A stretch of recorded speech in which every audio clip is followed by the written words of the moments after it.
मराठी चित्रपटसृष्टीचा एक झगमगता तारा, कॉमेडीचा बादशहा आणि लाखो प्रेक्षकांच्या हृदयात अढळ स्थान मिळवणारे सुपरस्टार लक्ष्मीकांत बेर्डे. त्यांच्या विनोदी अभिनयाने सगळ्यांनाच खळखळून हसवलं.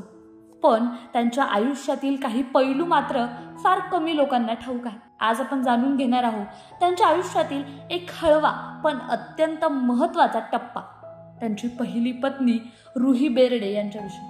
होय, प्रिया बेर्डे यांचं नाव आपण अनेकदा ऐकलं असेल, पण लक्ष्मीकांत बेर्डे यांच्या आयुष्यातली पहिली लक्ष्मी म्हणजेच रुही बेर्डे.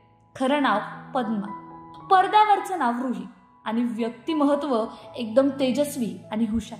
हिंदी चित्रपटसृष्टीत सुरुवात केलेल्या रुही यांनी आ गले लग जा या चित्रपटात शत्रुघ्न सिन्हाच्या बहिणीची भूमिका साकारली.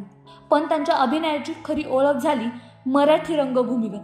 डार्लिंग डार्लिंग, जावई विकत घेणे आहे आणि पांडू हवलदार या चित्रपटांनी त्यांना लोकप्रियतेच्या शिखरावर नेलं. रुही आणि लक्ष्मीकांत यांची पहिली भेट झाली नाटकाच्या प्रयोगात वेडी माणसं. तिथून सुरू झालेला परिचय पुढे मैत्रीत आणि मग प्रेमात बदलला आणि 1983 साली दोघांनी लग्न केलं. रुही या त्या काळातील स्वतः एक मोठी अभिनेत्री होती, पण लग्नानंतर त्यांनी अभिनय थांबवला. लक्ष्मीकांत यांच्या स्वप्नाला बळ देण्यासाठी त्यांनी स्वतःची कारकीर्द बाजूला ठेवली. पण हे सुख फार काळ टिकलं नाही.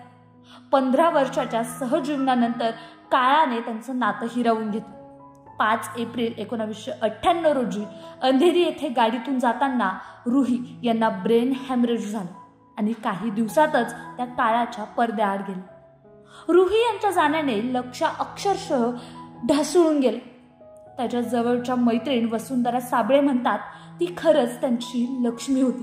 तिच्या जाण्याने ते खचून गेले. अग्नी देताना तिच्या अंगावरचा एकही अलंकार न काढू देणारा लक्ष्या तिच्या पार्थिवासमोर निशब्द उभा होता.